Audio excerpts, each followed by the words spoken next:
Hello, everyone, and welcome to another interview of Be the Expression, but maybe that's not a wrong slip of a term. It is our magical expression. I am Magical Margarita with awakenmagic.com, where this summer I started interviewing people from my community, the Magic Awaken community, to share their stories, strength, and hope. And the number one question is, how do they lean into love? And that seems to be such a hopeful message now in this world that seems to be so divided and full of pain and chaos. So today, I'm so pleased to bring back Jonita Dsouza. So we actually had a full interview on the September full moon. But I think our vibration was so high, technology just cut out for us. So this is take two, and we'll see what happens. So welcome. Thank you so much for your yes and for coming back with a second yes.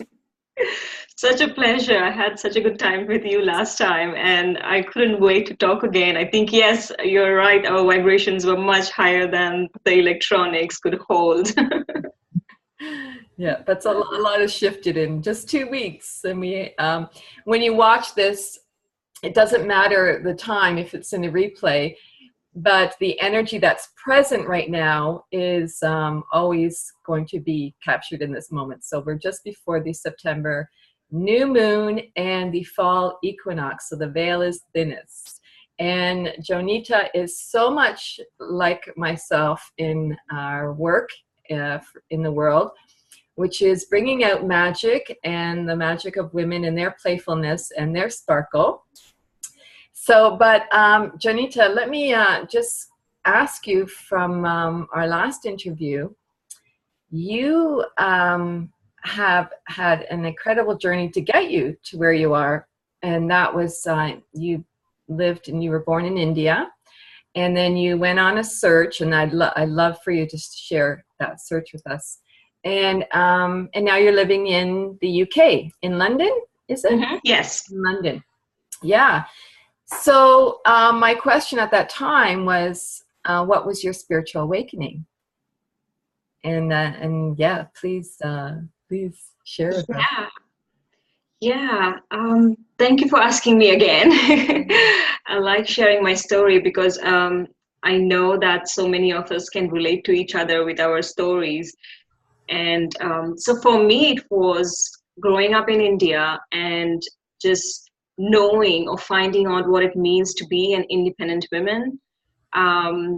It was quite hard, and it is still hard in many places in India, you know, when you want to be I would say, a fully expressed woman in all of you, full of you. And they have a very interesting saying that a woman should be just seen and not heard, you know, so that's kind of like the underlying theme. And I'm sure if you read the news and stuff, you hear a lot about it, about, you know, Indian society, although there are also good things which are not in the news. But but I was quite lucky to be born in a family where they always appreciated women, and they always wanted women to be much stronger even than the guys in the family. So it kind of happened that I went totally into this masculine direction of, you know, becoming a tomboy, because I felt safe there. You know, I had like really short hair, and I would wear those loose jeans and, you know, hang out with the boys, and it was my way of covering and my real,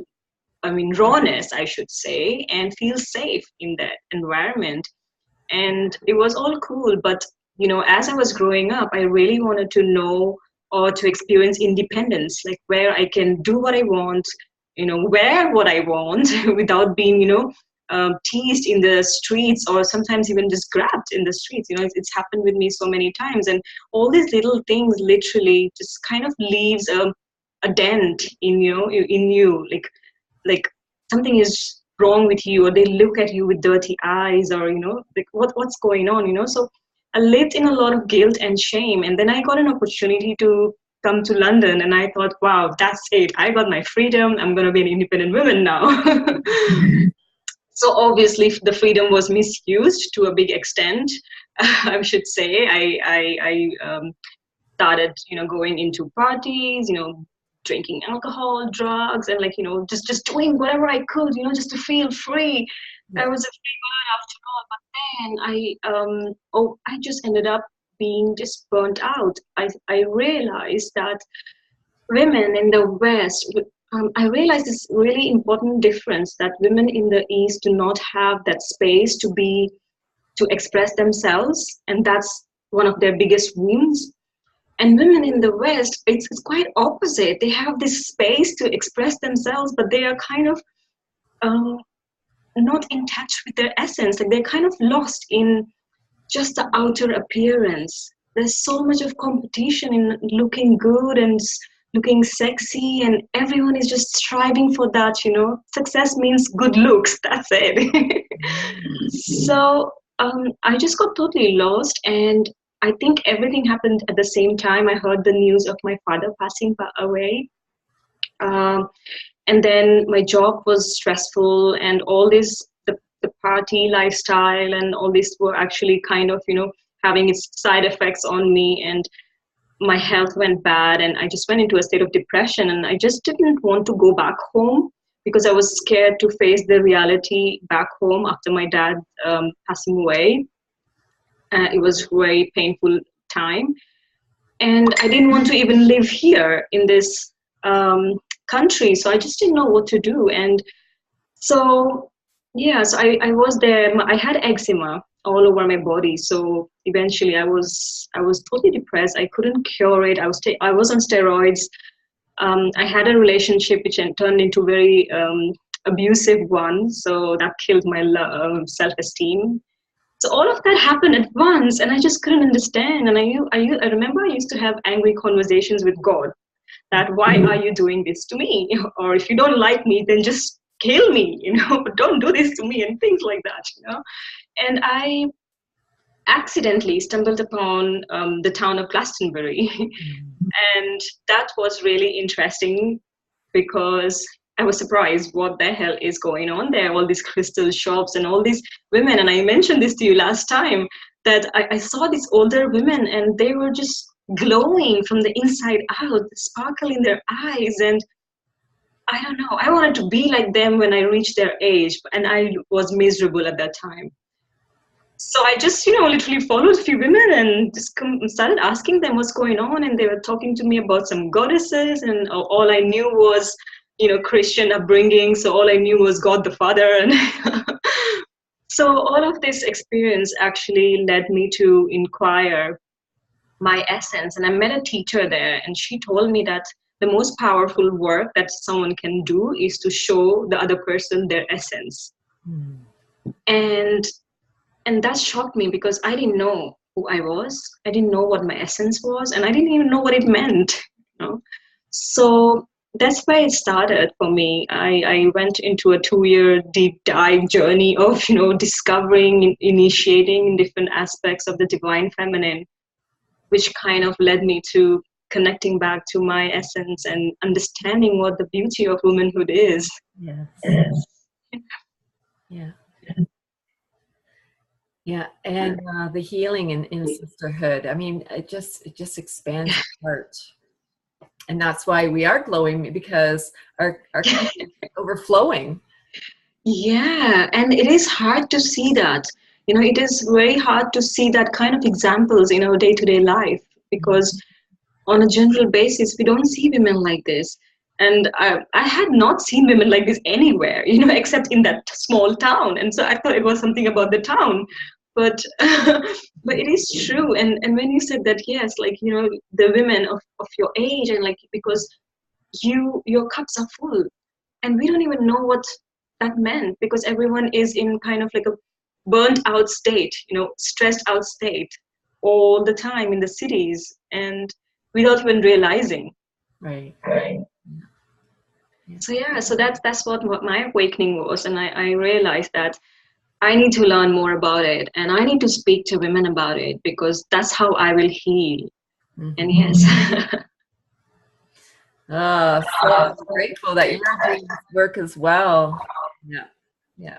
We definitely need more, you know, the younger generation embodying it for the next generation, but then the older generation embodying it, you know, yeah. Yeah. It really is about embodying it now. It's not head talk, you know? No.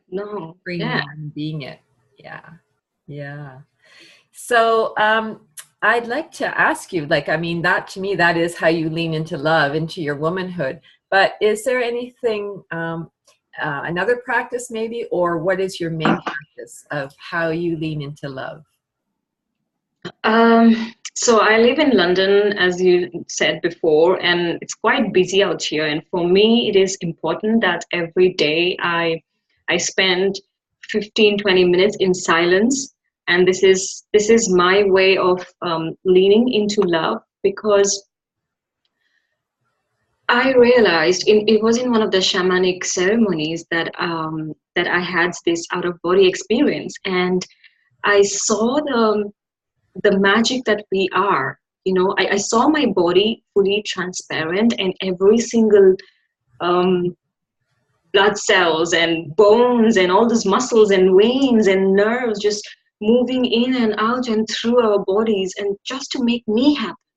And that was the moment I just cried out of joy. There was tears of joy, and I realized that, I am divine. I've been living in guilt and shame, and I've just forgotten this pureness in me, and I can only, and that is my essence, and I can only find that in solitude, in quiet, in emptiness. So for me, as soon as I wake up, I just wrap myself in my robe, because it's always cold here in London. And I just go out to my garden, sometimes indoors, and I just sit with myself, with my thoughts, whatever is coming. I just listen. Just allow, just seeing myself. And that fills me up for a lot of energy for the day, I should say. Yeah. Because again, give from an empty cup, right? Yeah. You start with filling yourself. And I think when I do that, I also get inspirations on how I should lead the day. Or I ask myself, like, guide me. I'm asking the divine within. So the practice of leaning into love is connecting to the love within. And I was going to say. yeah, and then living from there. And I've noticed when I don't do that, because it wasn't a very dedicated practice in the beginning, and when I didn't do that, I could see easily myself, shifting out, of my alignment, and like losing it in the middle of the day, and it's stressful, it's so chaotic everywhere. So I could really notice the difference. So what was that bridge for you to go from just trying it to then committing? Sorry, could you repeat that again? Oh, so like what was the bridge that, so when you're first going in and doing the silence and you're not consistent with it, what made you just commit? Yeah, as I said, I could see the difference of how my day was, unfolding. Sorry, I should have silenced my phone. Bad habit. I actually never have my phone on volume, but today. Anyway, sorry. I noticed how my day was unfolding when I would practice silence. I was going to work. I was in a 9 to 5 job, and I would get into the busiest train, and I will find the seat, no matter if anyone else does or not. I will step out, and people will smile at me, and there were a lot of little things were happening. I would find some loose change on the streets, and it was all unfolding into a really positive experience. And when I didn't do this thing, and that's how I was, because I was an engineer, by the way, in India. I'm from an IT background, and so I had to make sense, make logic of every, possibility, even, to shift from that masculine to feminine. I had to, kind of use that. And I was like, wow, there is no logic, but I can see the trend here, And the conclusion was this, that every time I didn't connect to my essence, I didn't connect to my divine in the morning, I didn't give that space, everyone else invaded my space. So it was I was experimenting, and then it came to a point that I would sleep sometimes early because I'd tell my husband that I need to wake up and I have to spend some time, because it is really important right now for me. So I was becoming desperate for feeling good, and yeah, experiencing goodness, I should say. Yeah, beautiful. Yeah, I love that. And the other question that really was the reason, and I think how you found us too, because you're quite new to the Awaken Magic community, is the foundation was that we are light workers, and it is time to shine our light and share our stories, be that warrior, but not a fighting warrior, a love worker. And but we all have the different expressions. So some people, they are work more on behalf of the animals. Some people are, for Mother Earth. Some people for people, and for women. So, is there a message for our community or even the world at large that is important to you that could help relieve some suffering right now? Yes, although my primary, I would say my sacred purpose, I feel, is towards the teachings of the divine feminine and women. But I think, as we spoke last time about, is that it is relevant to every single person right now going through these times of awakening. And we shared about the Hopi prophecy, where we talked about that we are the ones we've been waiting for. And I think it's just not for women, it's for every single person on earth to really take the ownership and responsibility of their own divine design, I like to say, that they are the ones, they are the chosen ones, not the politicians, not their community, not their family lovers. No, they are the ones. And that's the reason I have this Hopi prayer, Hopi prophecy, which I would like to read, if you don't mind. Yes. Yeah, so this is the message from Hopi elders. You have been telling the people that this is the 11th hour. Now you must go back and tell the people that this is the hour. There are things to be considered. Where are you living? What are you doing? What are your relationships? Are you in right relation? Where is your water? Know your garden. It's time to speak your truth. Create your community. Be good to each other. And do not look outside of yourself for the leader. Banish the word struggle from your attitude and your vocabulary. All that we do now must be done in a sacred manner and in celebration, because we are the ones we've been waiting for. And I have this on my wallpaper and on my phone, and just as a reminder, because we forget. We're so used to be dependent on people around us, on situations. So for me, that was the point, and this is what I keep telling, that we have to take 100% responsibility of what we want to create in our lives. And you say the cause and the effect, where do you stand, the victimhood. I would like to say that there is a cause and then there is a choice. And what choice do we make? How are we making our choices in everyday life is so much relevant to all of this, I should say. Yeah. Being that ripple, right? The stone in the pond, and that ripples out. There was a bit more of that prophecy too. I just read the small version. Oh, okay, yeah. Because the one part, I think as we are lifting ourselves up and we are raising our vibration, the biggest thing is releasing the density. And to me, when I see that part of that poem is there's a river and it's running really fast now. Yeah. And a lot of people calling us. Yeah. Yeah. So in this time, it really is about surrender and letting go. And so some people will be holding on really tight, and that's where the pain and suffering is. But they're suggesting we let go, we're in there, see who's with us, and celebrate. Exactly. Yeah. And so we know that celebration energy does raise us up, does put us more in joy. And when we are in that higher vibration, well, not only is it, the joy and the ecstasy and bliss, but solutions come, we're seeing with higher eyes. And you might have talked about compassion too last time, because I think that's where when we're looking from a higher perspective, we can have the compassion. And I'll just for a minute jump into, I don't know if I shared it in the interview, but with the compassion, there's different ways of seeing all this water. Is the purification, it's the cleansing of, the birthing, right? First comes the water. But it's also, when I'm on Facebook, and this is only like not even a month ago, like how so much has happened. So first it was in Texas.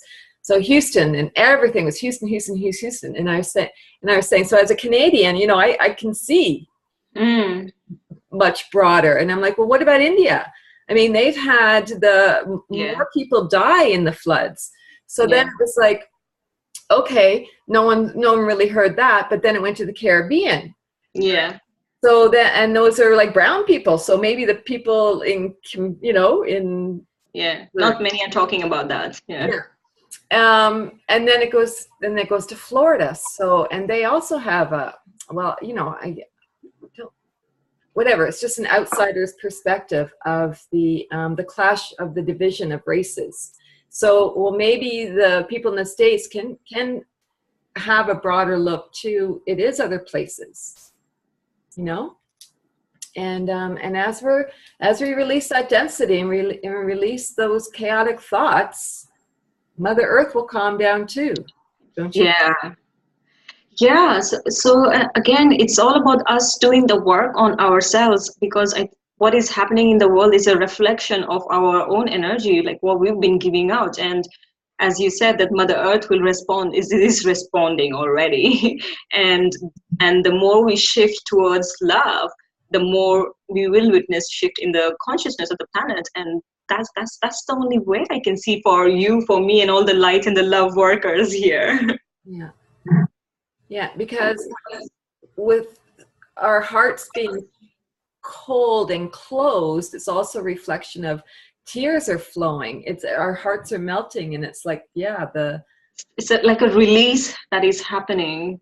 Yeah, it is quite big, and I'm glad that we are not directly touched by it. However, on an energetic level, I think we all are feeling the compassion and how we can deal with struggle and how we can embrace more self-compassion as well. I think it's more about we dealing and working towards our own struggles, and then seeing ourselves with a more compassionate eye. Like, how am I dealing with my struggles? Am I resisting it, or I'm leaning into it, or I'm allowing support or divine guidance, or just being, or just polluting it in one way or the other. So it's total reflection of Mother Nature. And I think, well, not only think, I mean, it was given to me many years ago, and I shared it, like talk about going back to like the whys, like 2009, that Mother Earth can be our teacher right now. So not looking for the leaders outside, because I mean, I'm guilty for that. And, it's like, no, but I thank those teachers, because then you're finding your own sense of self. And I think when I look back at a lot of life experiences, which I was actually ashamed and guilty of in one part of my consciousness, I feel that has taught me actually to become more compassionate to myself and to others. When I see people going into that pattern, it is through that understanding of that experience, going through this and then seeing that in them. And it's in no way, I'm not saying that they, like person who does wrong to us is all right and we just smile and be compassionate. But I think it's how we discern and how we not allow ourselves to be pulled into their drama, but then just can be at a distance and still radiate compassion to them. Yeah. Yeah. So do you want to do that? You from London, me from Canada. We'll radiate out some love to not only our brothers and sisters in the States, but everywhere on this planet. There's I don't know why it's coming to me. So I'll start, and then if you want to add, there is the loving kindness, the metta. May we be at peace. May our hearts remain open. May we awaken to the light of our own true nature. May we be healed. May we be a source of healing for all beings.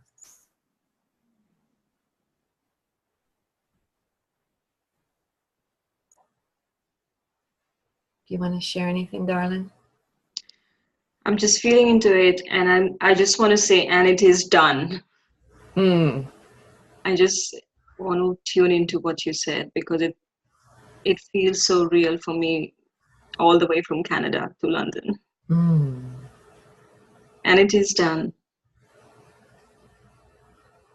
And it is done. Oh, I get chills.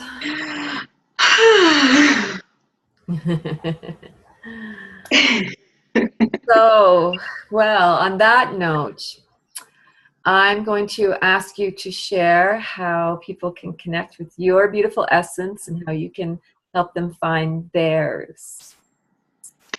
Yes, so people can find me on Facebook or check out my website. It's called Exploring Femininity. I know femininity can be difficult spelling, but you cannot get it wrong. Just type Exploring Femininity, and that's my Facebook page, that's my website, and that's where people can find. Awesome. And do you have like courses, or you do coaching? What? Yes, as of now, my workshops are happening in London. So, but I have a lot of free resources. I love indulging in rituals. So, if you go on my website, there's a list of free rituals for all the wheels of the nature, like the equinoxes, solstices, new moon, full moon, all of that resources, which you can really, really use to connect to your divine design. Beautiful. Okay. Well, thank you again so much for shining your beautiful light and love out into our world, into yourself, and playing with us and finding us at the Awaken Magic community. It's such a pleasure, such a pleasure. Your community is really beautiful. I love your inspiring posts, all those bits and pieces of the nature. It's so beautiful. It just makes me smile, and it's always having a positive vibration to it. I love watching, looking, liking, loving them. Thank you for spreading the magic, and I really enjoyed our time. I think it was quite spontaneous, and it's our energy that's going to radiate out of it, I should say. Yeah. Wow. Okay. And for anyone else that wants to share your story at the Awaken Magic community, you can, or anyone else that feels the call, like Jonita did, to be a light worker, to lean into love and share how you do that. You can find us at www.awakenmagic.com. So, big love, Jonita. Thank you again, sister. Thank you so much. Keep up the good work. We'll see you in the group. All right. Namaste. Namaste. And ecstasy. Oh, yes. Big love. Bye now. Bye.